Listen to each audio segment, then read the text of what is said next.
Sir अभी हम थोड़ा-सा एक रिव्यू भी कर लेते हैं और इस पूरे सॉफ्टवेयर का ओवरव्यू हम देख लेते हैं कि ये हमारे लिए क्या-क्या चीज़ें ऑफ़र कर सकता है, ताकि जो हम बाद में करने वाले हैं वो हमारे ज़हनों में हो, ताकि थोड़ी-सी अंडरस्टैंडिंग मज़ीद बेहतर डेवलप हो। एक तो हमने बात की, मैं ये सॉफ्टवेयर ये शेयर कर दूँ? या एक तो हमने भी अभी तक बात की है कि हम फाइल्स इंपोर्ट कर सकते हैं और फाइल्स डिफरेंट नेचर की हो सकती हैं, जो हमने पहले भी बातें, और फाइल क्लासिफिकेशन में उन फाइल्स को हम कोई ना कोई एट्रीब्यूटिंग वैल्यूज़ असाइन कर सकते हैं। जैसे ईयर ऑफ पब्लिकेशन है, जैसे सर यहाँ पे मैं सिर्फ़ 1 सेकंड के लिए विंडो जो शेयरिंग है वो मैं स्टॉप कर रहा हूँ और मैं एक इमेज ओपन करूँगा, वो मैं आपसे आपको दिखाना चाहता हूँ। सिर्फ़ 1 सेकंड। क्योंकि मैंने सर एक ना वर्कशॉप ली थी इसकी, और उसमें कुछ एट्रिब्यूटिंग वैल्यूज़ उसने बताई थी फाइल क्लासिफिकेशन की। जेंडर की हद तक, पार्टिसिपेंट्स की हद तक हमें क्लियर हो जाता है कि हम कैसे उसकी क्लासिफिकेशन कर सकते हैं। लेकिन जब हम फाइल क्लासिफिकेशन की बात करते हैं तो वो थोड़ा-सा हमें वो प्रॉब्लम करता है। तो मैं ये अब दोबारा स्क्रीन शेयर करता हूँ। ये चेक करें सर, ये डिपेंडेंट वेरिएबल का उसने, ये देखो फाइल क्लासिफिकेशन में उसने डिपेंडेंट अ, वेरिएबल रखा हुआ है, इंडिपेंडेंट वेरिएबल रखा हुआ है, मेथड रखा हुआ है, डाटा कलेक्शन मेथड, और ये सारा वो लिटरेचर रिव्यू का प्रोसेस में ही उन्होंने किया था। ओके। तो ये हम कर सकते हैं। अ, उसके ओके। अलावा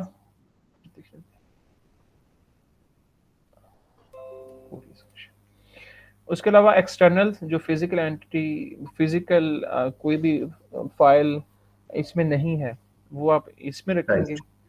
कोड्स कोड्स होते हैं, थीम्स, ये आप मैनुअली भी क्रिएट कर सकते हैं। यहाँ से जाएँ, आप राइट क्लिक करके वो कर सकते हैं, एक्सपोर्ट भी कर सकते हैं कोड बुक। फॉर एग्ज़ाम्पल आपके पास एक्सेल की कोई शीट है और वो कोड्स हैं, वो थीम्स हैं, वो आप यहाँ पे इंपोर्ट कर सकते हैं। सॉरी, ये तो एक्सपोर्ट है। यहाँ पे जाके ये कोड बुक आप इंपोर्ट कर सकते हैं। रिलेशनशिप में हमने बताया कि आपके फाइल्स के दरमियान या आपके केसेस के दरमियान कोई रिलेशनशिप है तो वो हम देख सकते हैं। टाइप, इसमें कोई नया रिलेशनशिप हमने जो इसमें अभी जो नया क्रिएट करना है तो वो आप इसमें करेंगे और फिर वो यहाँ पे जाके उनको ऐड कर देंगे। केसेस आपके ऑर्गेनाइजेशन हो सकती है, लेकिन जो आम तौर पे देखा गया है कि ये सॉफ्टवेयर ज़्यादा यूज़ होता है, जो हमारे सब कॉन्टिनेंट में यूज़ होता है, वो इंटरव्यूज़ के लिए होता है। तो जो स्पीकर होंगे, जो इंटरव्यूअर होगा वो, और जो इंटरव्यूअर्स होंगे वो दोनों हम यहाँ पे केसेस कहलाएँगे, वो हम यहाँ पे लिखेंगे। और जो भी उन्होंने क्वेश्चंस किए होंगे वो हम इसमें इंपोर्ट करेंगे, इसमें कोड करेंगे, और वो जो आंसर्स होंगे वो, फॉर एग्ज़ाम्पल अगर चार्ल्स हमारा इंटरव्यूअरी है तो हम उसको फिर इसमें सारा कुछ वो करेंगे। केस क्लासिफिकेशन में हम ये मैनुअली सारा कुछ हम जनरेट करते हैं, पर्सन कर सकते हैं और ऑर्गेनाइजेशन कर सकते हैं। एनवीओ वर्कशॉप हमने एक सर्वे से वो जो है इंपोर्ट की है, और ये फिर हम डिफरेंट केसेस को एसोसिएट कर सकते हैं। अब हम अच्छा, उसके बाद कोडिंग करने के 2 तरीके हैं। आप मैनुअली कोडिंग कर सकते हैं, जो हमने थोड़ा-सा करके देखा। फॉर एग्ज़ाम्पल अ, इसमें अगर हम बारपरा को देखें तो यहाँ से हम इस तरह से कोड कर सकते हैं, कोड सिलेक्शन, या यहाँ से हम कोड सिलेक्ट करें और इसको डायरेक्ट किसी भी कोड में, सॉरी, यहाँ पे जाके किसी भी कोड में हम इसको वो कर सकते हैं। ये तरीका हो गया। ऑटो कोडिंग अभी हमने एक्सप्लोर करनी है। ऑटो कोडिंग अब आपने 3 स्टेप में ये काम होता है। आपने इंपोर्ट कर लिया डाटा, आपने कोडिंग कर ली डिफरेंट कोड्स में या डिफरेंट थीम्स में आप कह लें।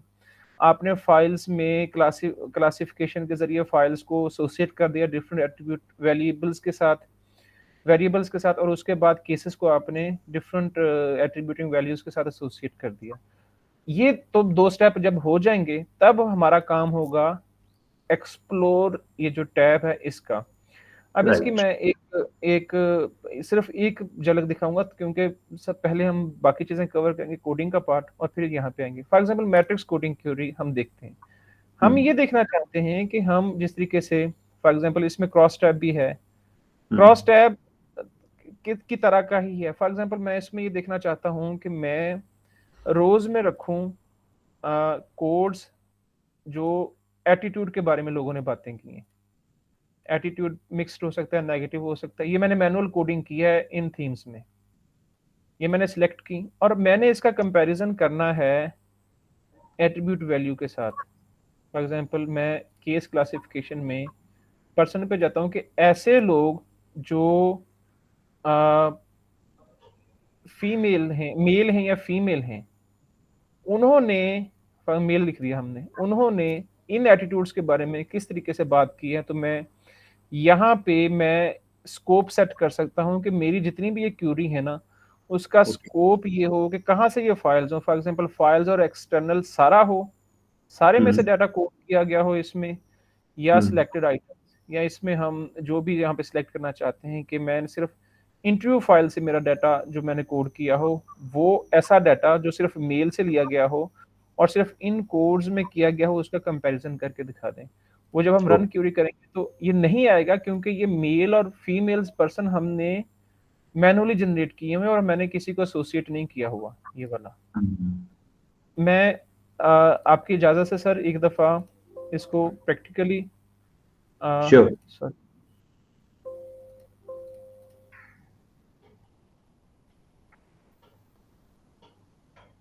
एक दफा ओपन हो जाए, वो नहीं हो गया ओपन, सैंपल प्रोजेक्ट ओपन करते हैं। राइट। इसमें हम एक्सप्लोर में गए, मैट्रिक्स कोडिंग क्यूरी यहाँ पे मैंने रखे, ये आगे चल के हम सीखने वाले हैं। कोड्स में हमने एटीट्यूड रखा और यहाँ पे हमने एट्रीब्यूटिंग वैल्यू रख दी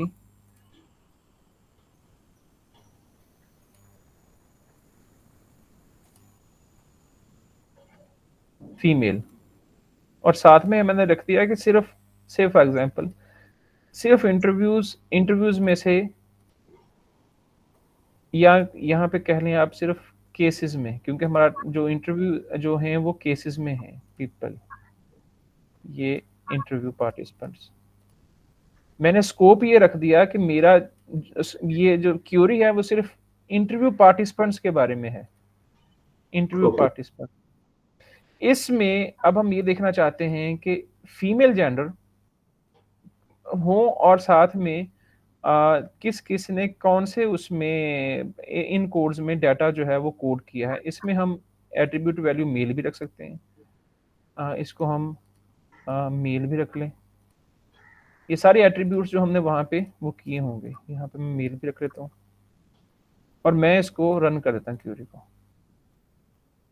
ये हमारे पास आ गए कि ओके, ये नंबर ऑफ केसेस हैं। नंबर ऑफ केसेस, और यहाँ से आप इसको नंबर ऑफ केसेस नहीं सर, ये नंबर ऑफ, यहाँ पे ये देखें, ये कंपैरिजन किस की बेस पे कर रहा है, कोडिंग रेफरेंस की बेस पे। ओके। ये रिकमेंड नहीं किया जाता, क्योंकि किसी टाइम हमने एक वर्ड कोड किया होता है, किसी टाइम हमने एक सेंटेंस कोड किया होता है, या तो आप राइट। यूनिफॉर्मेलिटी रखें ना उसमें भी। तो ये उसमें अगर फाइल्स को देखें तो हम देखेंगे कि इसमें 4 फाइल्स हुई हैं जो फीमेल हैं, इसमें 3 हुई हैं जो मेल हैं, और इसमें नेगेटिव फीमेल्स की 6 नेगेटिव फाइल्स में से इसमें डाटा कोड किया गया है। केसेस कोडेड में अगर हम देखें तो 5 केसेस ऐसे हैं जो फीमेल हैं और उन्होंने मिक्स्ड के बारे में बात की है, और फिर इसको जब हम ओपन करेंगे तो वो 5 हमारे सामने भी आ जाएंगे। ओके। और इसके अलावा यहाँ पे अगर हम वर्ड फ्रीक्वेंसी के बारे में बात करें तो इसी तरीके से यहाँ पे फॉर एग्जांपल हम ये देखना चाहते हैं कि केसेस हैं हमारे सिर्फ इंटरव्यू पार्टिसिपेंट्स, और हमें 100 मोस्ट फ्रीक्वेंट वर्ड्स उनमें दिखा दो जो इन इंटरव्यूज में, यहाँ पे हमने स्कोप सेट करना है, यहाँ पे हम 5 इंटरव्यूज भी सेट कर सकते हैं, यहाँ पे हम 1000 फाइल्स भी सिलेक्ट कर सकते हैं। Okay. 100 most frequent words explore कर हमें शो कर दे, और साथ में मिनिमम कैरेक्टर उनके क्या हो, फॉर एग्जांपल THE के 3 कैरेक्टर्स हैं, वो हमने वैसे हमें चाहिए, हम इसको 4 कर देते हैं कि 4 लेटर्स का वर्ड मिनिमम हो, और 100 मोस्ट फ्रीक्वेंट वर्ड्स हमें दिखा दे। यहाँ पे कुछ वर्ड हो कि टॉक, सिर्फ टॉक एग्जैक्ट मैच हो, या टॉकिंग भी टॉक, टॉकिंग, टॉक्स, ये एक ही वर्ड वो तस्वर करे। स्टेम्ड वर्ड सिनोनिम्स वही सारे हैं, ये बेसिकली ज्यादा लिंग्विस्टिक्स वाले यूज करते हैं, तो हम स्टेम्ड वर्ड्स कर लेते हैं और ओके। हम इसको रन कर लेते हैं।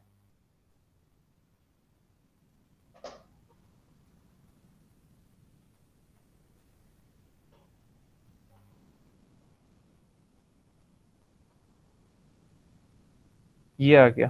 ये फिर इस हवाले से, इस तरह से भी जो जो ये विड्थ और हाइट है ये उसके हिसाब से कि इसमें ये कितनी दफ़ा वो ये यहाँ इन इन फाइल्स में मौजूद है, उसके वजह से इसने डिफरेंट कलरिंग कर दी। समरी में आ जाता है कि पीपल जो है वो 152 टाइम्स आया है इनमें। अच्छा, इनमें हमें लगता है कि नेवर जो है, सॉरी, ये नेवर जो है इसमें ये एक ऑप्शन होता है इसमें, ऐड टू स्टॉप वर्ड। अब देखें जस्ट कोई वर्ड नहीं है तो हम इसको स्टॉप लिस्ट में डाल देंगे। ओके तो वो जो 100 फ्री 101 वंथ नंबर पे जो होगा वो आ जाएगा 100 में ही, क्योंकि हमने एक को स्टॉप वर्ड में डाल दिया। ओके ओके इस तरीके से हम इसको कर सकते हैं। और ये और भी, ये दोबारा फिर रन होगी, 1 मिनट।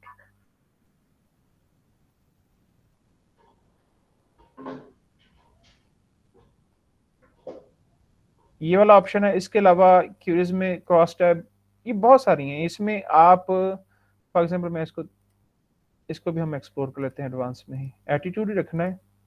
साथ में मैं चाहता हूं कि पर्सन और कम्युनिटी या पर्सन और एज ग्रुप का हमें जो है वो जेंडर और एज ग्रुप में वो इनका वो बता दे।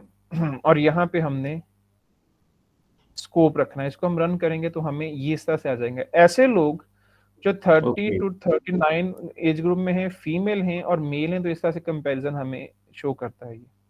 ओके और ये इसको हम डबल क्लिक करेंगे तो वो वाले होंगे जो नेगेटिव होंगे, फीमेल होंगे और उस एज ब्रैकेट में होंगे, तो उनके हम रिजल्ट्स आ जाएंगे। ओके और इसके सर ये देखें, क्लस्टर एनालिसिस, ट्री मैप, ये आउटपुट फाइल्स डिफरेंट निकल सकती हैं। मैं फॉर एग्जांपल इसको एक दफ़ा मजीद करके देख लेते हैं।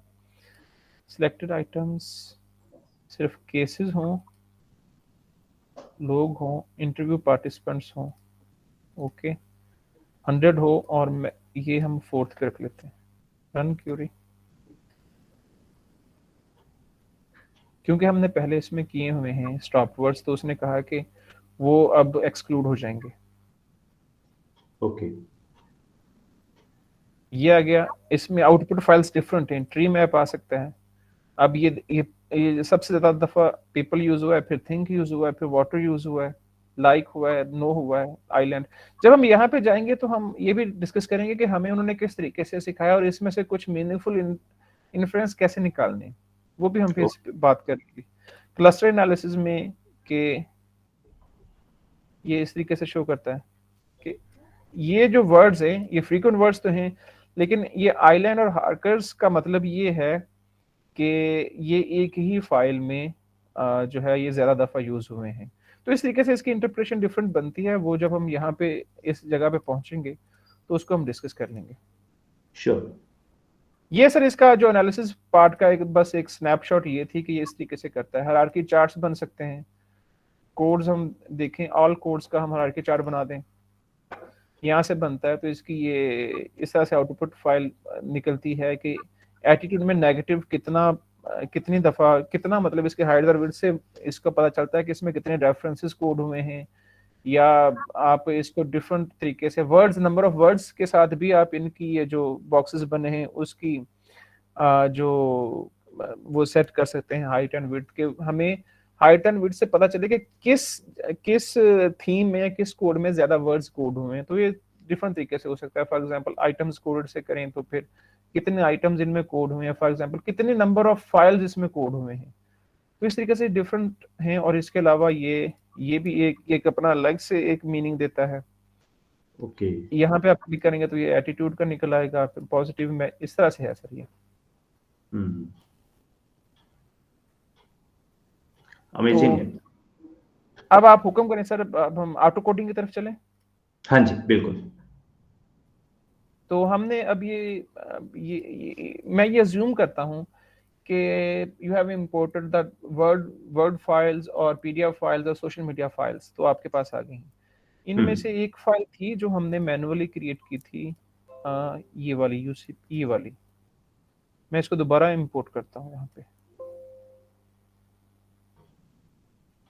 Being used by another process, क्योंकि ये पहले ओपन हो चुकी है, तो मैं इसको क्लोज करता हूँ। ओके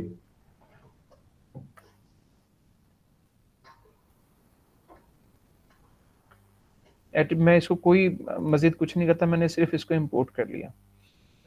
अब ये सेकंड स्टेप है अभी हम जिस पे हैं कोडिंग को, और अब मैनुअल तो हमने देख ली, अब हम ऑटो कोडिंग को एक्सप्लोर करते हैं। ऑटो कोडिंग में इसमें 3-4 ऑप्शंस हैं, इसको हम डिस्कस कर लेते हैं। आइडेंटिफाई थीम्स, आप मल्टीपल फाइल्स आप इसको सिलेक्ट करें और राइट क्लिक करें और ऑटो कोड करेंगे तो आइडेंटिफाई थीम्स जो है वो नाउन और नाउन फ्रेजेस की बेस पे वो कुछ थीम्स आपको ऑटोमेटिकली जनरेट करके दे देगा। ये हम करके देख लेते हैं। पहले हम इसी तरीके से चलते हैं कि हम 1 by 1 from top to bottom चलते हैं। हम फर्स्ट करना चाहते हैं कि हम इन सारे इंटरव्यू फाइल्स पे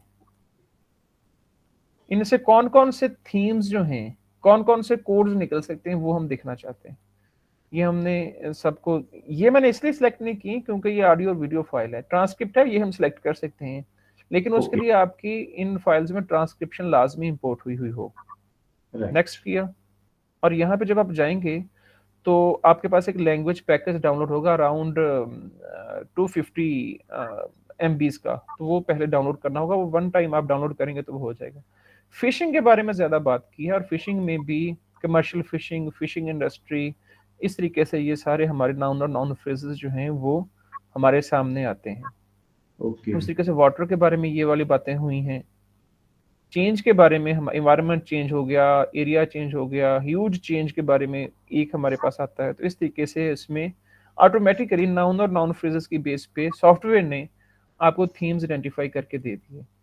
ये काम हम सोशल मीडिया के इस पे भी करते हैं। फॉर एग्जांपल मैंने अभी एन कैप्चर किया और एक फाइल यहाँ से मैं अगर फर्ज कर लें, पाकिस्तान में एक एंकर हैं कामरान खान, वो मैंने इंपोर्ट कर लिया और इस पे मैंने राइट क्लिक किया और ऑटो कोड और आइडेंटिफाई थीम्स। अब ये सेकंड स्टेप है, ये इंपोर्ट नहीं है, अब हम कोडिंग की तरफ जा रहे हैं। आइडेंटिफाई थीम्स, एक तो तरीका यह है कि आप मैनुअली इसको ओपन करें, ये इसमें काफी ज्यादा फाइल्स होंगी तो इसलिए मैं ओपन नहीं कर रहा, वरना ये वैसे स्ट्रक हो जाएगा और 2-4 मिनट 5 मिनट लगाएगा इसको ओपन होने में। इसको ओपन करें और ट्वीट का जो टेक्स्ट है वो जो है सिलेक्ट करें और राइट क्लिक करें या यहाँ से कोड निकाल के उसमें ड्रैग एंड ड्रॉप कर दें। एक तो तरीका ये है। दूसरा, अगर आप सॉफ्टवेयर से चाहते हैं कि वो ऑटो कोड वो आइडेंटिफाई थीम खुद करके दे दे, तो हमने आइडेंटिफाई थीम कर दिया और जितनी भी ट्वीट्स इसके अंदर होंगी, चाहे वो थाउजेंड्स के हिसाब से हो चाहे हंड्रेड्स के हिसाब से हो, आइडेंटिफाई थीम नेक्स्ट, तो वो आप उसमें थीम्स जो है वो आइडेंटिफाई करके आपको दे देगा। पॉलिटिकल थीम है, एक मिलिट्री का थीम निकला है, एक मीडिया का थीम निकला है, अगर कोई रेलिवेंट है तो आप उसको डीसेलेक्ट भी कर सकते हैं। और इसके अंदर भी पॉलिटिकल पार्टी के बारे में उसने बात की, लीडरशिप के बारे में बात की है, पॉलिटिकल पाकिस्तानी पॉलिटिक्स के बारे में बात किया। तो इस तरीके से आप फिर फॉर एग्जांपल इनको हमने सिलेक्ट किया, नेक्स्ट किया, और ये आगे आपसे पूछेगा कि ये जो नाउन और नाउन फ्रेजेस, ये जो पॉलिटिकल पार्टी के बारे में उसने बात की है, उसके आसपास पूरा सेंटेंस कोड हो या पूरा पैराग्राफ वो कोड हो, या अगर सर्वे है तो वो फिर हम एक इंटायर जो है ना वो बॉक्स जो होता है, इंटायर सेल जो होता है डाटा सेट का पूरा आंसर, वो हम सर्वे के मामले में जब सर्वे पे ऑटो कोडिंग करते हैं एंड आइडेंटिफाई थीम करते हैं तो फिर ये वाला होता है। वरना फिर आप कोड सेंटेंसेस या कोड पैराग्राफ्स कर सकते हैं। सर यहाँ पे किसी अच्छा कोड सेंटेंस अगर हमने सेलेक्ट किया, नेक्स्ट किया, तो यहाँ पे हमने क्रिएट कर दिया न्यू फोल्डर वर्कशॉप, और यहाँ पे हमने इसको फिनिश कर दिया। ये हमने सिलेक्ट करके इसको फिनिश कर दिया। ये हमें थोड़ा सा एक ओवरव्यू दिखाएगा हायरार्की चार्ट की कि ये थीम्स मर्ज हुए हैं। इस पे हम चूंकि अभी नहीं गए, हम कोड्स में जाते हैं और यहाँ पे हमारे पास एनिमे वर्कशॉप में वो सारे कोड्स आ गए और ऑटोमेटिकली एक ही फाइल से, क्योंकि हमने किया है एक ही डाटा सेट था, तो 22 इसमें आई हैं, 25 इसमें आई हैं, 27 इसमें आई हैं। तो इस तरीके से हम, एक तो तरीका यह है कि ऑटो कोडिंग, इसको आइडेंटिफाई थीम्स सोशल मीडिया के डाटा पे, सर्वे डाटा पे, जो ये जो है इंटरव्यूज के डाटा पे, या लिटरेचर का है तो लिटरेचर की आप मल्टीपल पीडीएफ फाइल्स उसमें डाल दें और उसमें से आप आइडेंटिफाई थीम्स करवा सकते हैं कि ये किस बारे में बात हुई है। इसके बारे में कोई क्वेश्चन है किसी का तो सर वो अभी पूछ लें, क्योंकि ये अब ये एक यहाँ पे तो इसके बारे में लोग काफी अम्यूज होते हैं जो फंक्शन को सीखने के बाद। जी जी, मैंने पूछा था कि अगर क्वेश्चन है इसके बारे में, आइडेंटिफाइड हाँ थीम जी, के बारे में, तो वो हम एनी अभी क्वेश्चन देखें। Anyone please? ये रिसर्चर ने डिसाइड करना होता है कि कोड वर्ड्स को करें कि सेंटेंस को करें कि पैराग्राफ को, ये Yes. बेसिकली रिसर्च के उस पर डिपेंड करता है। सर ये उसने नाउन और नाउन फ्रेजेस आइडेंटिफाई कर लेने हैं खुद ही, नाउन और नाउन फ्रेजेस उसने खुद ही आइडेंटिफाई करने हैं। अब it's up to the researcher कि उस नाउन और नाउन फ्रेज के आसपास एक सेंटेंस कोड होगा, उसमें उस जो एक नाउन और नाउन फ्रेज का उसने बनाया हुआ है। फॉर एग्जांपल पॉलिटिकल है, पॉलिटिकल उसने जो भी पॉलिटिकल विक्ट्री एक हमारे सामने एक आता है, तो पॉलिटिकल विक्ट्री जहां पे भी होगा वो पूरा सेंटेंस कोड होगा पॉलिटिकल विक्ट्री में, पूरा पैराग्राफ कोड होगा पॉलिटिकल विक्ट्री में, या क्या होगा, ये हम डिसाइड कर सकते हैं। ठीक है, ठीक है। एक बार वो ऑप्शन दिखा देना, ऑटो कोड वाला तो समझ आ गया था, जब हमें सेंटेंस और वो वाला मैं अगर मैं चेंज कर। अच्छा मैं दोबारा कर देता हूँ सर, मैं दोबारा कर देता हूँ। ये सोशल मीडिया का डाटा, ये auto coding, identified themes, sir आ रहा नजर ना हाँ सर जी, हाँ नीरज? जी। ठीक है, थैंक यू। ये आइडेंटिफाइड थीम, नेक्स्ट उसने थीम्स आइडेंटिफाई करने खुद ही। ये आ गया, हम जो भी इसमें हमारे जो निकलते हैं की थीम्स, तो हम उनको सिलेक्ट करके नेक्स्ट यहाँ पे हमने वो करना होता है, और ये दिखा भी रहा है कि वो किस तरीके से करना है। पैराग्राफ में वो सारा पैराग्राफ कर देगा, और ये वाला रिकमेंड किया जाता है सर्वे डेटा सेट में, कि वो पूरा जो बॉक्स होगा, पूरा जो सेल होगा, वो कोड कर दे उसमें। ठीक है, राइट सर। अब हम यहाँ तक क्लियर है सर? हाँ जी, बिल्कुल क्लियर है। सर ये जब हम जब फैक्टर एनालिसिस करते हैं, तो फैक्टर एनालिसिस में कई बार ऐसा होता है कि हम खुद डिसाइड करते हैं कि हमें कितने फैक्टर्स एक्सट्रैक्ट करने हैं, और कई बार हमें सॉफ्टवेयर एक्सट्रैक्ट करके देता है फैक्टर्स। तो ये कुछ उसी तरीके से है जहां पे या हम मैनुअल कोडिंग करें या ऑटो कोडिंग करें। मैनुअल कोडिंग जब हमें पता है कि कौन सी थीम्स हैं, और ऑटो कोडिंग जब तब करते हैं जब हमें नहीं पता है कि इसमें थीम्स कौन सी हो सकती हैं। Is this the right comparison? जी सर, नीरज इसके बारे में आंसर बेहतर। Yes, I think I can add some value here. Dr. Saab, I think you are right. If you have to compare it with the quantitative analysis, so EFA gives you the scope where the data itself gets analyzed by the system, and it gives you a lot of factors. Right sir. Whereas जो हमने second बात की थी, पहले बात की थी, in the process of codes. So जी। you ideally have a code book. Right. Whenever you do any literature review, whenever you perform any qualitative study, so you tend to create a initial code book. Right. So it is rather advised that you should do that. But I think Dr. Gurjeet Kaur has asked a question in the beginning. When you have large literature, maybe 1,000 odd papers or 100 odd papers, so in that case, it is advised you can use the auto theme. Absolutely. And it automatically, हाँ, but the rationale remains the same. ये noun को ही उठाता है. So in that case, for example, we had a option of cross loading. We can minimize the factor loading values. So those kind of options I don't think we have here, but we can simply delete. For example, it creates 20 themes on its own, and we say that our preliminary analysis says that there should be not more than 10. So we can delete those, and then it will give you the entire data set. Ki on this particular point, for example, political is a theme. So political ke around what sentences have been spoken, which person has spoken, in which paragraph it is there. So all those things are available. But auto theme should be done when you have a large data set.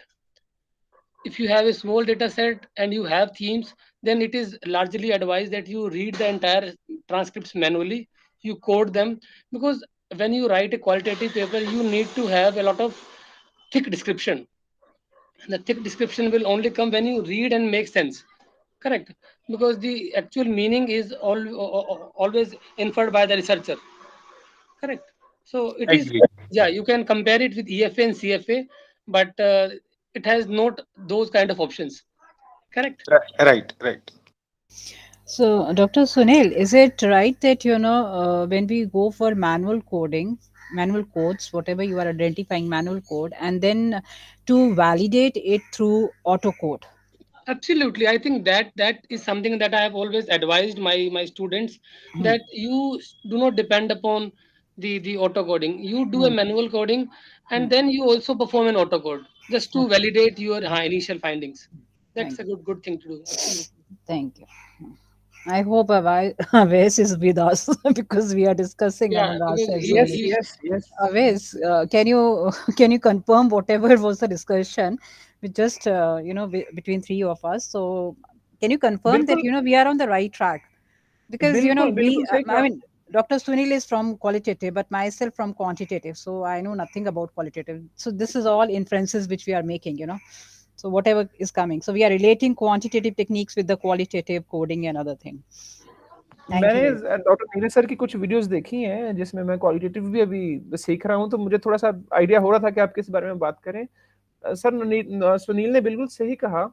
ये recommended वे नहीं है कि आप छोटे से data set हो और आप फॉरन आइडेंटिफाई थीम्स की तरफ चले जाएं. हाँ, वैलिडेट जिस तरीके से आपने बात की मैम, कि वैलिडेट करने के लिए ये एक अच्छा ऑप्शन हो सकता है. बाकी और भी ये जो ऑटोमेटिक कोडिंग के कुछ ऑप्शंस हैं, वो जब हम एक्सप्लोर करेंगे तो हम इसको मजीद देख लेते हैं कि किस जगह पे कौन सा ऑप्शन हमें ज्यादा फ्रूटफुल साबित हमारे लिए हो सकता है. तो हमने ये तो yes. देख लिया कि ऑटो कोडिंग में ये क्या है. Always just one identify more point, sentiment, the concept of stop वो words. सारे स्टोर I think होंगे auto इसमें, जिसके themes बारे में में अभी हमने बात नहीं की, there is जिसके no बारे में मैं option of, वो जो एक फाइल जो है वो आपसे शेयर करूंगा कि वो किस बेस पे कहता है. ये बेसिकली मोटिव वर्ड्स, ये बेसिकली वो जो फॉर एग्जांपल क्रंचिंग डिफीट, ये इस तरह के वर्ड्स उसमें आइडेंटिफाई करता है और उसको फिर +1 और -1 के दरमियान एक स्कोर देता है, और देन इसको वो पॉजिटिव और उसके अंदर वेरी पॉजिटिव या मॉडरेटली पॉजिटिव, वो सारे इसमें वो उसको करके और फिर यहाँ पे कोड कर देगा, यहाँ पे कोड कर देगा. तो ये इमोशंस भी एक फाइल में या आपके जो डाटा सेट में या आपके जो टेक्स्ट में वो आइडेंटिफाई करके यहाँ पे स्टोर कर सकता है सेंटिमेंट में. इसके बारे में अभी शायद हम अगले सेशन में इस पे डिटेल से बात कर सकेंगे और सुनील उस पे बेहतर हमें गाइड कर सकेंगे एक्चुअली में सेंटिमेंट एनालिसिस क्या होता है और ये किस तरीके से करता है. तो वो जो पेपर हमसे शेयर किया गया है बाय द एडमिनिस्ट्रेशन ऑफ एनवीवो, वो हम आपसे शेयर करेंगे आप सबसे. तो वो पढ़ने के बाद हम इसके बारे में एक जो अब मेरी भी अपनी अंडरस्टैंडिंग है और आपकी भी, तो फिर हम एक पेज पे आके फिर इसको मजीद डिस्कस कर लेंगे अगले किसी सेशन में. लेकिन ये आइडेंटिफाई सेंटिमेंट भी ऑटोमेटिकली यहाँ से कर सकता है. so I think Gurjeet ma'am, he has I think said the same thing that we discussed, but the only advantage that we have probably in R or some other softwares, that we can identify the list of stop words, and we can begin with that only, because there can be 100 such words which are there. So you never know when it does the auto theme, so those words may be picked. So it is always advised that you have to glance through the entire thing once again, because it should not happen that you blindly trust the software, right? I I think agree. Aves will agree to what we are discussing, Yeah. and he's listening to us. Yes yes professor, I am listening to you. Thank you very much. अब हम second option की तरफ जाते हैं, identify sentiment. Sir इसके बारे में सुना था जो अभी हमने बात की? हाँ जी, मुझे है आइडिया सेंटिमेंट एनालिसिस के बारे में.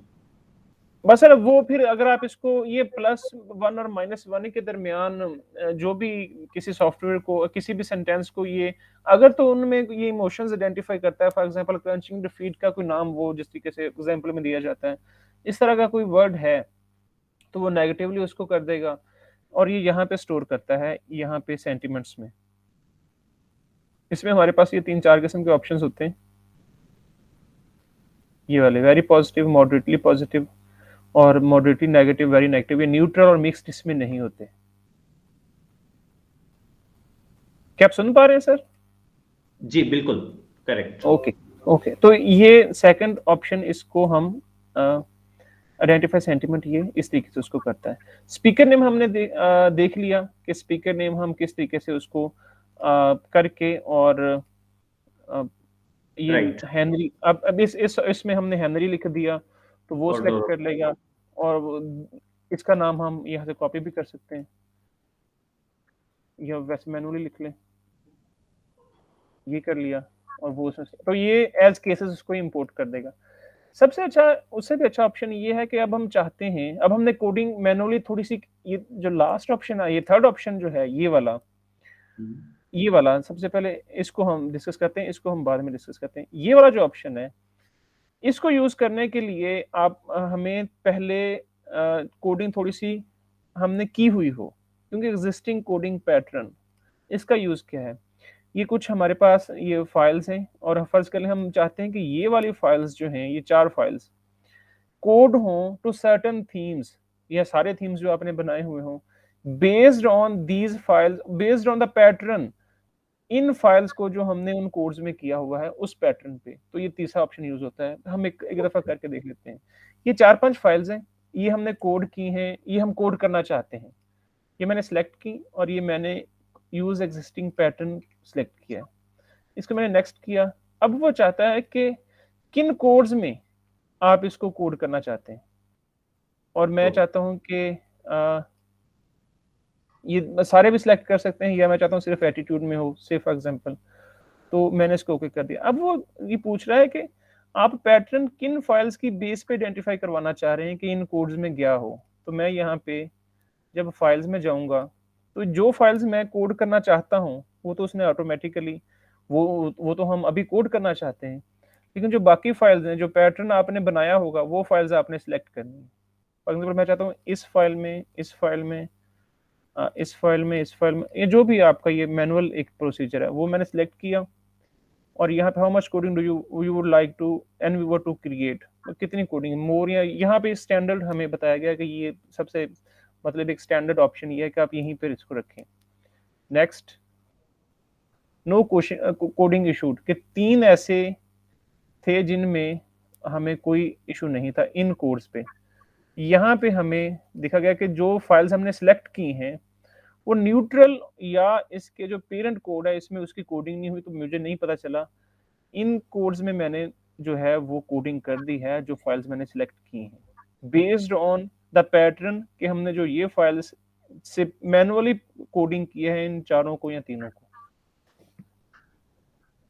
ये वाला इसका ऑप्शन है थर्ड और लास्ट वन।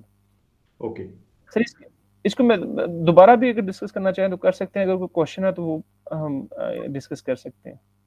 आई थिंक ठीक है, वी कैन गो ऑन। अब लास्ट वाला ऑप्शन रह गया, तो उसके लिए ये जो लास्ट वाला ऑप्शन है ऑटो कोड, यहाँ पे जो द स्टाइल एंड स्ट्रक्चर, वो जो हमने बात की थी, उसके लिए हम इस ऑप्शन को यूज करने के लिए, इस ऑप्शन को आपको कोई ना कोई स्टाइल या स्ट्रक्चर देना होगा वर्ड की जो फाइल हो आपकी उसको। वो कैसे देना है वो हम अब वर्ड की फाइल ओपन कर लेते हैं, ये वाली। अब मैंने ये पहले किया था कि मैंने इसको कोई भी जो है ना वो नहीं दिया था। अब हम चाहते हैं कि ये वाला जो है, ये वाली हमारी हेडिंग 1 बन जाए, सेम हेडिंग रखनी है जो आप चाहते हैं कि वो ऑटो कोडिंग हो जाए। ये भी हेडिंग 1 कर दी और ये भी हेडिंग 1 कर दिया। एक और होगा क्वेश्चन इसमें, ये भी हेडिंग 1 कर दिया और ये भी हेडिंग 1 कर दिया।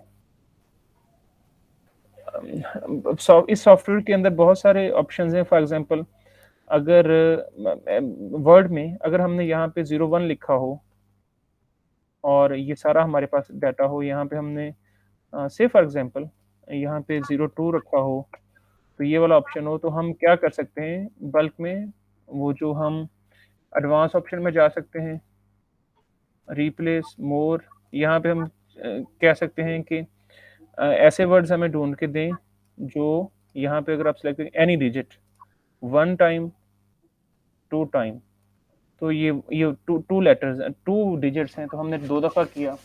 रिप्लेस विद हमने साथ कर दिया फॉर्मेट, और यहाँ पे स्टाइल कर दें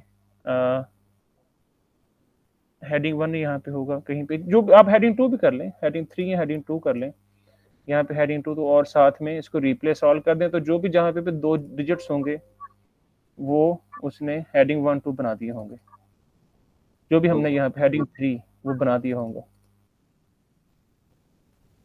तो इस तरीके से आप इसको वो कर सकते हैं। ये तो वर्ड के कुछ वो ऑप्शंस थे। बहरहाल हमने क्या किया, हमने क्वेश्चंस को हेडिंग 1 कह दिया सारे क्वेश्चंस को, और अब हम इसको कर दिया सेव। आपने क्वेश्चन 3 को नहीं किया है कोड शायद, हम देख लेते हैं। क्वेश्चन 3 को हेडिंग नहीं बनाया था। I am sorry.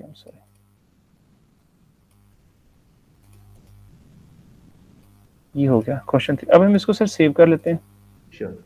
ये वाली, और इसको अब हमने यहाँ पे इंपोर्ट करना है।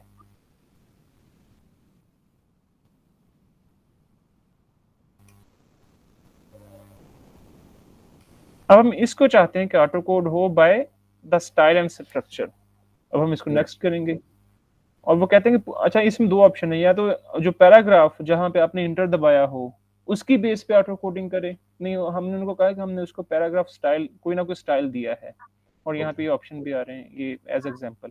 नेक्स्ट किया, उसने कहा कि आप किस बेस पे करना चाह रहे हैं, नॉर्मल आपने रखा है, या मैंने कहा कि नहीं मैंने हेडिंग 1 रखी है, राइट। हेडिंग 1 जहां पे भी होगा उसकी ऑटो कोडिंग करें।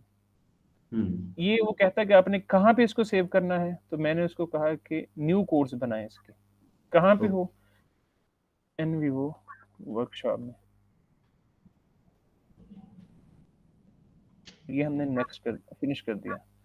अगर हम अब कोर्स में जाएंगे NVivo वर्कशॉप, तो जहां पे हमने उसको दिया था उस सारे के अंदर वो सारा डाटा जो है वो उसके सब सीक्वेंस जितना भी डाटा होगा, ये क्वेश्चन 1 है और इसके अंदर सिर्फ वही डाटा होगा जो क्वेश्चन 1 से रिलेटेड होगा। ये क्वेश्चन 2 है, वही डाटा होगा जो क्वेश्चन 2 का होगा। ये क्वेश्चन 3 है, वही डाटा होगा जो क्वेश्चन 3 का होगा। ये 3-4 ऑप्शन है ऑटो कोडिंग के।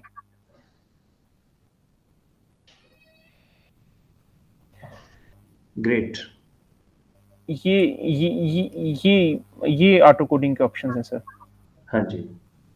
और इसमें ये है कि जब आप कोर्स में जाएंगे तो ये पेरेंट कोड है, ये चाइल्ड कोड है, लेकिन ये 0 आ रहा है। लेकिन अगर आप यहाँ से एग्रीगेट इसको सिलेक्ट करेंगे, एक सेकेंड, ये देखें यहाँ से एग्रीगेट कोडिंग फ्रॉम चिल्ड्रन, तो जहाँ जितना भी डाटा इसके अंदर हुआ होगा वो सारा इसके अंदर अब ये एक कोड में शो कर देगा। पहले ये ऐसा नहीं था, अब ये चाइल्ड कोड का सारा डाटा पेरेंट कोड में शो हो रहा है। तो ये कुछ ऑप्शन है कोडिंग के। और अब जो अगला सर इसका जो प्रोसेस है वो है, अब हम एक्सप्लोर रिबन जो है वो जो है उसको एक्सप्लोर करें। श्योर। वर्ड फ्रीक्वेंसी, जिस तरह से मैंने अभी अर्ज की कि यहाँ पे हम स्कोप सेट कर सकते हैं कि आप स्कोप सेट कर लें, और उसमें आप देख लें कि आप यहाँ से आप इंटरव्यूज सेलेक्ट कर सकते हैं, आप लिटरेचर फाइल सेलेक्ट कर सकते हैं, तो वो कर लें और एक दफ़ा करके देख लेते हैं।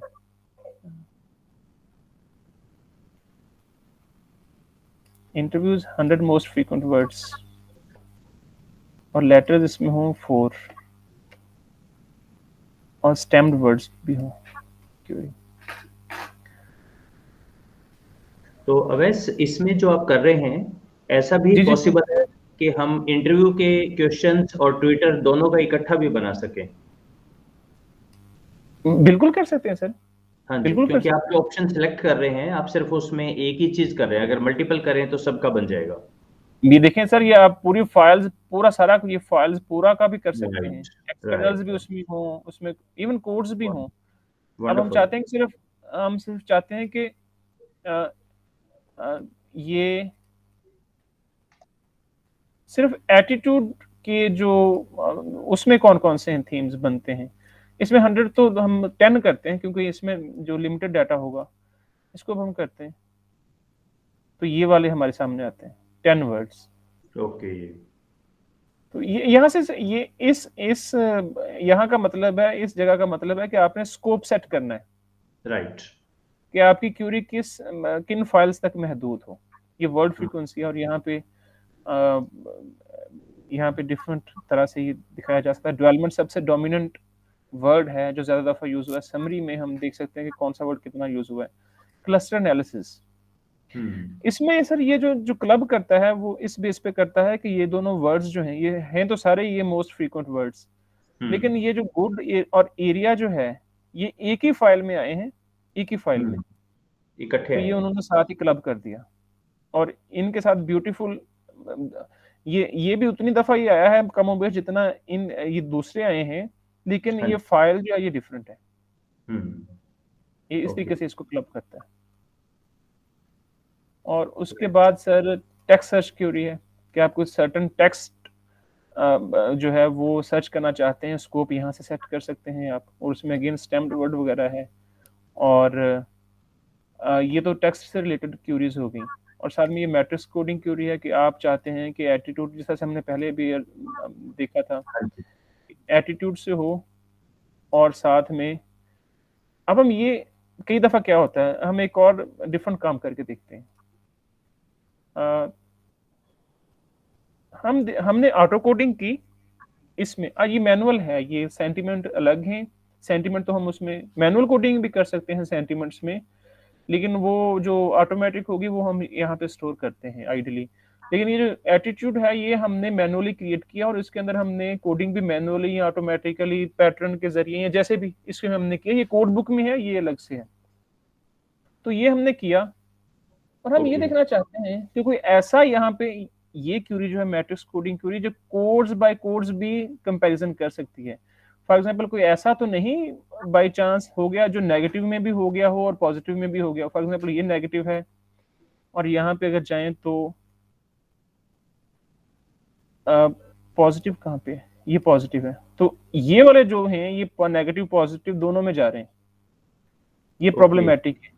तो इनको आप ओपन करके देख सकते हैं कि ये क्या कह रहे हैं। और ये तो अब वैसे सिंपल से वो फाइल है, तो इसको आप अनकोड भी कर सकते हैं। ये क्यूरी इसलिए भी यूज होती है। और अगर हम इसके बारे में बात करें, फॉर एग्जांपल न्यूट्रल को ओपन कर लेते हैं, तो ये कोडिंग स्ट्राइप्स हमें बेसिकली बताएंगी कि ये डाटा जो है ये वाला ये किस किस में कोड हुआ है। ये पॉजिटिव में कोड हुआ है, ये नेचुरल एनवायरनमेंट डाउन ईस्ट में कोड हुआ है, और ये इस तरीके से हुआ। इसको आप यहाँ ऐसे भी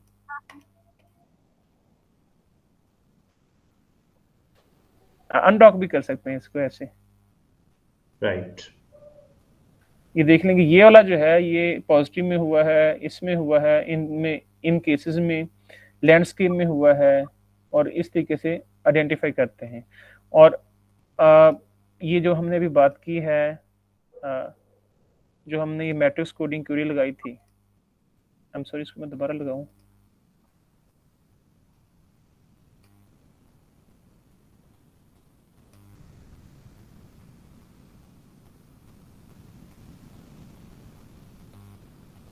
तो ये हमें कुछ जो है प्रॉब्लमेटिक लग रहे हैं। तो यहाँ से हम कोडिंग स्ट्राइप्स ओपन करके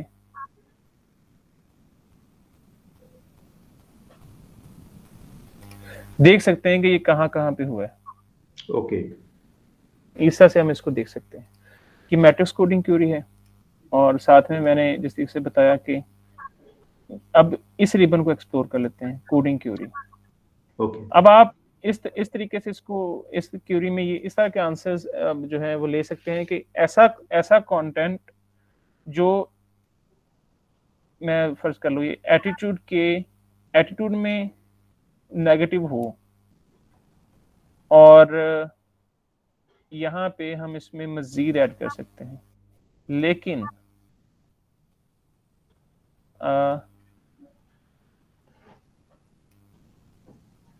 एक पर्टिकुलर बैलेंस कम्युनिटी के बारे में ना हो, और साथ में ये भी इसमें आइडेंटिफाई कर लें कि नेगेटिव हो, कम्युनिटी चेंज के बारे में ना हो, लेकिन सॉरी वैसे ना हो कैसे आपने किया, क्योंकि उस पे तो सिर्फ कम्युनिटी चेंज ही लिखा रहा है। नॉट कोडेड टू सर, ये लिखा। अच्छा, नॉट कोडेड, राइट, ठीक है। आई एम सॉरी, वो मैं इसको वो जल्दी में बताना भूल गया। नॉट कोडेड टू, लेकिन नेगेटिव भी हो, कम्युनिटी चेंज में ना गया हो, लेकिन मैं वैसे ये सर सिर्फ एग्जांपल के तौर पे देख रहे हैं हम, लेकिन इंफ्रास्ट्रक्चर में हो, से फॉर एग्जांपल ऐसा कंटेंट वो हमें शो कर दे। स्कोप हम यहाँ से सेट करना है हमने, राइट इसको हमने और रन क्यूरी कर देनी है। हम्म, अब आई डोंट नो ऐसा कोई कंटेंट है जो नेगेटिव में तो हो और कम्युनिटी चेंज में ना हो और इंफ्रास्ट्रक्चर में भी हो, तो हम देख लेते हैं वो है कि नहीं है। कोडिंग क्यूरी में हम इस तरह से कुछ कर लेते हैं। ओके ये वो टेक्स्ट आ गया। इसका ज्यादा यूटिलाइजेशन जो मैंने देखी है सर, फॉर एग्जांपल हमने रिलेशनशिप में, अच्छा रिलेशनशिप में सर हम ये भी देख सकते हैं कि फॉर एग्जांपल कोड्स हैं। अब हम यहाँ पे कोड देखें कि जो ये वाला कोड जो है इकोनॉमी का कोड जो है वो इम्पैक्ट करता है नेचुरल इन्वायरमेंट पे। हाँ जी तो हम रिलेशनशिप बनाएंगे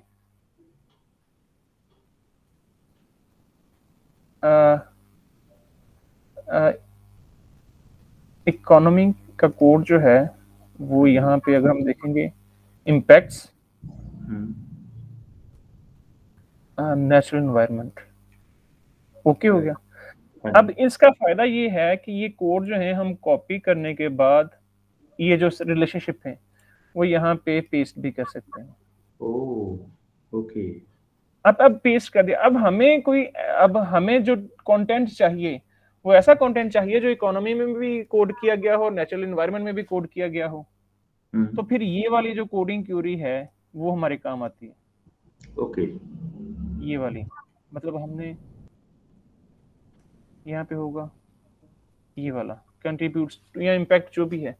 राइट तो अब हम फिर उसमें जाएंगे कोडिंग क्यूरी में और यहाँ पे वो बताएंगे कि ऐसा कंटेंट जो कम्युनिटी में भी हो।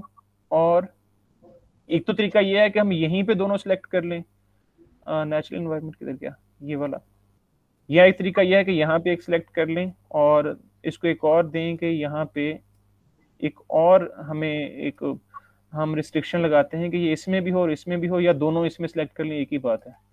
ओके करें, सॉरी ये अब हम माइनस करेंगे। ये वाला हमारे पास कंटेंट वो आया जो सिर्फ और सिर्फ इकोनॉमी और नेचुरल एनवायरनमेंट दोनों में कोड किया गया है। तो यहाँ से हम जो भी रिलेशनशिप होगा वो इसमें हम कोड कर सकते हैं, जो हमने रिलेशनशिप यहाँ पे पेस्ट किया है। ओके और उसके बाद क्रॉस टैब है सर, कि वो जो हमने पहले भी बात किया, यहाँ पे हम वो जो कोड्स रखेंगे और यहाँ पे हम जो मल्टीपल एट्रीब्यूटिंग वेरिएबल्स के साथ उसका कंपैरिजन कर लेंगे।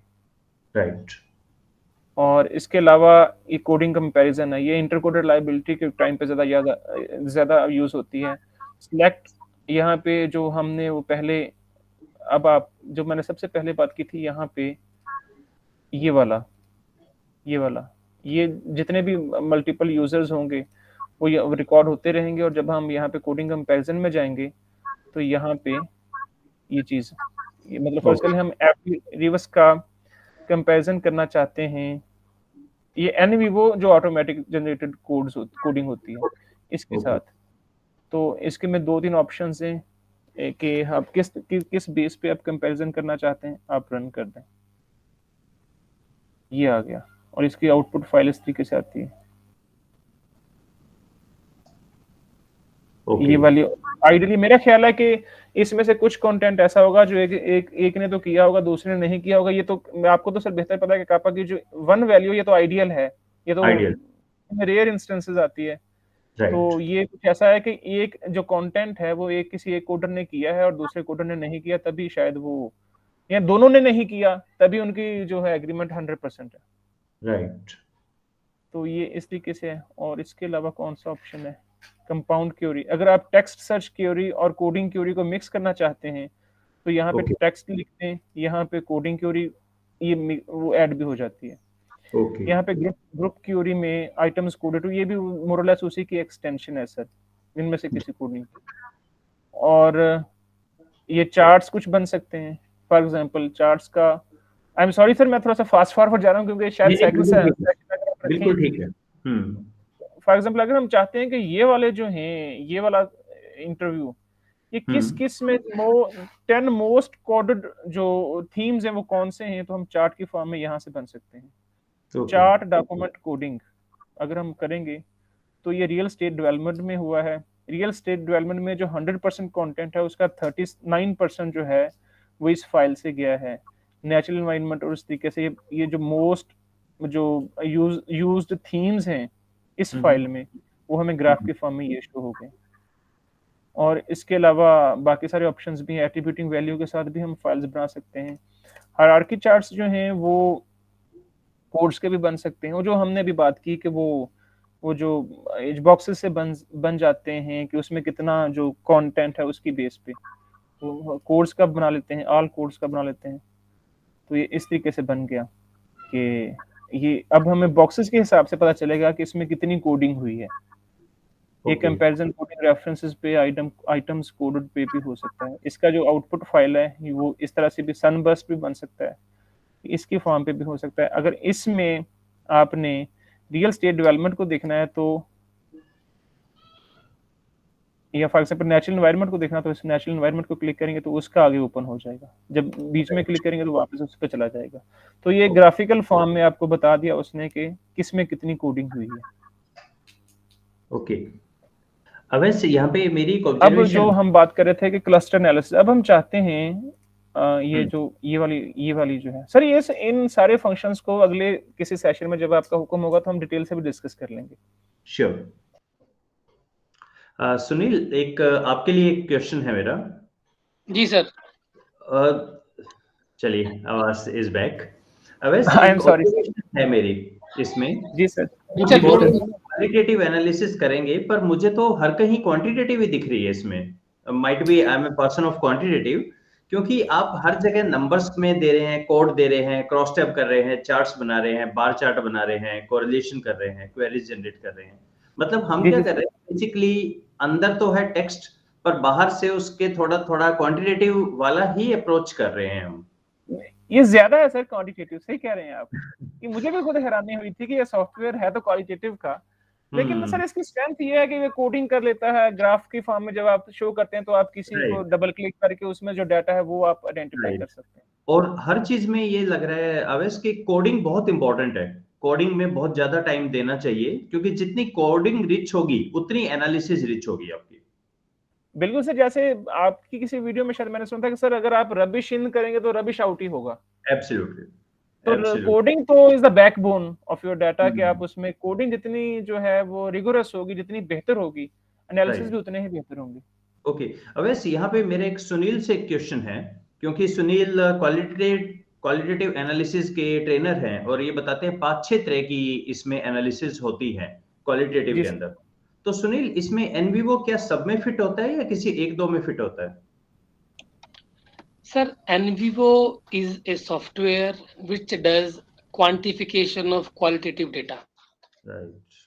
The advantage that it provides largely is you can see, जो आपने बात की कि quantitative view of the qualitative data.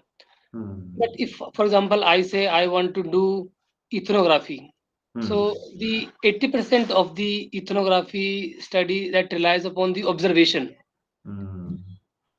And if you convert your observation into a text, only then this software will work for you. So anything which can be converted into a text, but again the software can only does the word count, frequency, numbers. If you have to see the real meaning, that is where a lot of qualitative researchers disagree and they criticize all these softwares. They all say that it is only workable for ROL largely or for very bulky data. But the ultimate objective of qualitative data is not to generalize, is to be context specific, and is to make your own inferences. So those inferences ke liye you have to do everything on your own manually. And that is why I said it to both the other experts that it is ideally to be done. You have to create a code book to begin with. Without a code book, you should not enter into the qualitative analysis. So if you have a preliminary code book and if you have an automated themes or automated code, then you can do some mapping and do some kind of confirmation. But if you wholly rely upon this, most likely you will not get into the desired outcome. And there are some words which are very high in terms of their meaning or in terms of their whatever interpretation. But for software, it is just about the number of characters. It is just about a meaning that has been fed into it. When it is about sentiment, so I think nobody can replace human mind and human, and that is why the branch of hermeneutics is more popular. So hermeneutics says that you can make inference from one data, and then if somebody will read your data, it will make second inference and third inference, so the meaning keeps on changing. So I think all those things we should keep in our mind, and these are the limitations of this software, but Absolutely. despite it is being widely accepted and used. Absolutely. मुझे आपकी बात पे 2 बात याद आई हैं सुनील, क्योंकि relevant है, let me share it here. I remember कि एक मैंने पार्लियामेंट डिबेट देखी थी, तो उसमें गवर्नमेंट और अपोजिशन में डिस्कशन हो रहा था, और अपोजिशन ने कहा कि इसमें ना आप सॉरी करो, तो गवर्नमेंट ने कहा नहीं सॉरी नहीं, वी रिग्रेट फॉर दैट। और 1-2 घंटे सिर्फ इस बात पे डिस्कस हुआ कि सॉरी क्या है, रिग्रेट क्या है और कौन सा वर्ड आना चाहिए। उनके लिए बहुत इंपॉर्टेंट था कि सॉरी कब आएगा, रिग्रेट कब आएगा, खेद प्रकट करते हैं। तो अब ये मतलब ये कंटेक्चुअल हो गया कि किस चीज का सॉरी का मीनिंग क्या लेते हो आप? सिंपली सॉरी है, या एक गवर्नमेंट अगर सॉरी बोल रही है उसको किस तरह से लिया No, जाएगा? despite if you say I do not want to say sorry, so वो हाँ। sorry को pick कर लेगा. So do not want is a negative. So sorry Do को not- आपने reverse कर दिया, but it will pick sorry has been used 20 times. But Yes. out of 20, people might have said I will never say sorry. I do not want to say sorry. So Right. meaning ulta actually, but it does not know. Absolutely. Am I right, Aves? This kind of limitation will always remain. Yes right sir. Sir एक चीज जो मैं और यहाँ पे share करता चलूं, अगर आपकी इजाजत हो सर। Ji please.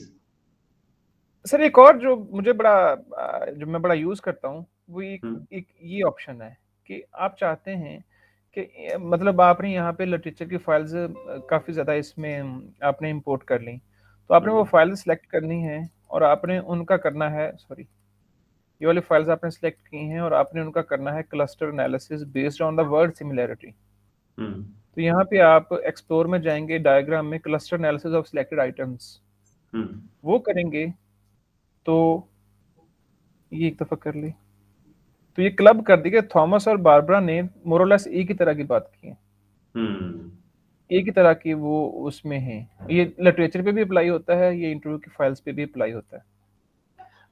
यहीं पे अवैस मेरा एक सेकंड क्वेश्चन है, वो क्वेश्चन एक्चुअली सुनील से ही है। गुरजीत मैम ने कहा कि हम सुनील ने भी बताया मैम से डिस्कस करते हुए कि हमें क्या करना चाहिए, पहले खुद हम अपने कोड बनाएं, फिर ऑटो कोड करके चेक करें, तो उससे वैलिडिटी हो जाएगी। तो सुनील वैलिडिटी किसकी हो जाएगी? वैलिडिटी तो मुझे लगता है सॉफ्टवेयर की वैलिडिटी चेक होगी कि सॉफ्टवेयर ठीक काम करता है। See, when you do literature review, for example, I am working on the negatives of COVID pandemic. Correct. I read about 40 papers. So what is the dark side of pandemic? So I came across a lot of negative themes. Correct. So now I went out to interview maybe HR experts, business experts, all those people. Now the literature says that these are the 30 most common negative sides of pandemic that has been seen by the researcher globally. So in Indian context, I have 30 interviews. So now I want to validate whether the globally accepted or globally highlighted the themes or these paradigms are being there in the Indian context also, or in Pakistani context. So that can be one way. Okay. The software will create, because people might have used a lot of different words. But again, now I have to look at ki this is a word, this is a synonym. So what percentage, what is the proximity of the synonym? So again, that is a manual task. But it will give you some indication, some idea, some triggers. So it will give you some triggers that I believe is 20, 30, 40%. But then 60 to 70% work you have to do still again. Because when you write a research paper, you have to extract those verbatim. You have to extract those description, and then those descriptions should fit into your initial themes. Correct. And if you do not get into those, then there may be a challenge. So Right. That kind of verification, validation I was talking about. Absolutely. So Aves, I think we can stop for today. If anything else is there you want to add on, which is in continuation, else I feel there is so much to discuss, and maybe next time we can go on practical working. Like today we used a lot of data जो हमारे base folder के अंदर है, तो अगली बार हम ऐसा भी कर सकते हैं कि कोविड के ऊपर या ओमिक्रॉन के ऊपर ट्वीट लेके और बिल्कुल एक फ्रेश फाइल से शुरू करके हम एक एनालिसिस, एक केस स्टडी करके देख लें। जी ठीक हो गया सर, ये बेस्ट रहेगा। हाँ जी। Dr. Neeraj, I have just one question to Dr. Sunil. Dr. Sunil, how this Atlas TI is superior or inferior? Like, which one is robust when you talk about, analyzing the qualitative data, information basically? Is it Atlas TI or NVivo? I mean, which one is superior for you? See, I have not used much of Atlas TI. I have attended, although a 2-day workshop by one of the professors at UBS Chandigarh. But I think this function of this thing capture, it is not there very much in Atlas TI. So if you have this social media downloads, whether it is Twitter or whether it is Facebook, I think now Facebook is not in agreement and consent. So I think this encapture function was not there in Atlas TI when I learned Atlas TI, I think around 5-6 years back. But probably they may have introduced some plugins. So I'm not very sure about it. But in that comparison, I think I will rate at NVO slightly better. But when it comes to both the softwares, for example, Atlas TI, you do not have the expiry date. Once you install it, the trial version will remain with you forever. But then there are some limitations in terms of what is the quantity of data that you can analyze in one go. Whereas in NVivo for 15 days, it will work perfectly. After 15 days, it is kind of zero. But Atlas TI will remain with you. And that is why at TISS also we prefer Atlas TI because it has longer, what do you call as access. Correct. But it is slightly lesser in terms of the features. So robustness is more with NVivo. So maybe that at least for Atlas TI, we don't require this networking also. Internet, what Aves was talking about. Like Absolutely, this yes. latest I think version of NVivo, you need to be that networking is required. Internet correct. facility has to be there. So which is not, which I do not know. Maybe the advanced version of Atlas TI may require it, but I'm not so sure. Yeah, thank you But I very much. think all the answers lies in R. So it means I'm not all the an answers lies advocate with of Dr. any of Neeraj these Kaushik softwares, only. but Ultimately, with NAR means Okay. substitute of R is Dr. Neeraj Kaushik. Okay, ma'am. Let me share something here. There is a package in R. Its name is Quantada. QUANTEDA. Quantitative analysis of textual data. And the developer claim very, proudly, you leave aside all of the other packages on one side, just come with the Quantada. Quantada ma'am बहुत सालों में इन्होंने 3-4 साल लगा के बनाया है और वन स्टॉप सॉल्यूशन है जो अभी तक अवैस ने करवाया ये सारा है क्वेंटेडा के अंदर प्लस इससे बहुत बहुत ज्यादा है मतलब थीम्स भी जनरेट हो जाती हैं उसके अंदर एक बहुत अच्छी चीज है आई एम श्योर इसमें भी होगा कि हम अपनी डिक्शनरी बना सकते हैं मैम जैसे मैंने कहा कि ये वर्ड आ रहा है बार बार कभी जीडीपी आता है कभी ये जीएनआई आता है प्लस इन्फ्लेशन आता है ये सारे वर्ड इसका एक मैंने कॉमन बना दिया इकोनॉमी जो रहीम सर ने भी बात की थी कि सीएफए ईएफए के तर्ज पे हम ये भी कर सकते हैं कि अपना एक फैमिली बना दें कि बुआ चाचा मामा फूफा ये सारे रिलेटिव्स के अंदर आएंगे कोई भी वर्ड यूज किया हो मैम कि हम सारे हार्डकोर इंग्लिश तो बोलते नहीं है हम तो हिंदी बोलते हैं उर्दू पंजाबी बोलते हैं और बीच में भी आ जाता है तो इवन अगर आप मोदी जी की स्पीच देखें तो उसमें आ रहा है भारत माता की जय आप उसका इंग्लिश अगर देखेंगे तो इंग्लिश में हेल टू द मदरलैंड तो नहीं बनता BHARAT भारत माता की जय वो फिर मीनिंगलेस वर्ड हो जाता है तो आप वहां क्या कर सकते हैं क्वेंटाडा के अंदर भारत माता की जय ये एक इकट्ठा आप बोलो जब भी ये वर्ड आएगा उसको ऐसे पढ़ा जाएगा ओके तो ये भी आप क्रिएट कर सकते हैं अपनी कस्टम डिक्शनरी ये काफी बड़ी चीज है और भी बहुत बहुत सारे फीचर्स हैं उसके अंदर आप ये देखिए मैम क्वेंटाडा पे सिर्फ क्वेंटाडा पे 3 दिन की वर्कशॉप्स हो रही हैं तो वो इतना लेंथ एंड ब्रेड्थ है उसके अंदर भी पर ये है कि एनवीओ में हर चीज आपके क्लिक पे है हंड्रेड्स ऑफ और may be thousands of persons के लिए ये बहुत एक रिलीफ है आपको कुछ नहीं लिखना आपको सिर्फ क्लिक करते जाना है अनचेक कर दीजिए चेक कर दीजिए आर में आपको लिखना बहुत पड़ता है ये एक थोड़ा सा इश्यू है फिर आपका एक भी कॉमा मिस हो गया तो प्रोग्राम नहीं चलेगा तो वहां पे आपको थोड़ा सा पेशेंस के साथ और परसिस्टेंस के साथ लगा रहना पड़ता है एनवीओ में ये एडवांटेज है कि हर चीज आपके टिप्स पे है, क्लिक किया तो ऐसा हो गया, क्लिक किया ऐसा हो गया, वो बहुत ब्राइट है एनवीओ में। दैट्स व्हाई इतनी वर्कशॉप्स हो रही हैं। Thank you very much. So it is very user friendly like SPSS, है ना? एब्सोल्युटली। ये क्वांटिटेटिव की दुनिया का एसपीएसएस ही है ये, That's right. That's right. Qualitative की दुनिया का। सर मेरे Okay, पास एक और back to- सॉफ्टवेयर भी मैंने इंस्टॉल किया हुआ है, मैक्स क्यूडीए। वो मैं सर अगर आप Max QDA। उसका भी इंटरफेस, यस, ये है जी। सर वो सॉफ्टवेयर। उसके अंदर ये ट्रांसक्रिप्शन, ये फोकस ग्रुप, इमेजेस, वीडियो, ये सेट्स, ये कोड सिस्टम, तो मोर और लेस वो उसी तरह का इसका इंटरफेस है जिस तरीके से हमारे एनवी बुक है। ओके, और ये पेड है अवैस? ये भी पेड है सर, यस। ओके, ये भी पेड है। That's wonderful. Awais, it was a wonderful learning. We learned so many new things today, and you are an excellent teacher. Very wonderful teacher. Thank you so much sir. I believe के इतने scholars के दरमियान ये सूरज को, हमारे पाकिस्तान में कहा जाता है सूरज को चिराग दिखाने के मुतरादिफ था। मैंने बड़ा कुछ सीखा सर। सुनील की जो आंसर जो उन्होंने किए, मैम ने जो क्वेश्चंस पूछे, या आपने सर जिस तरीके से एनलाइटन किया on different occasions, thank you very much sir for giving this opportunity of learning here with all the scholars. बहुत शुक्रिया सर। और आइंदा भी कभी भी सर आपका जब हुक्म होगा तो हमें आप अपने हुक्म का मुंतजर पाएंगे sir. So kind of you, Awais. Thank you very much.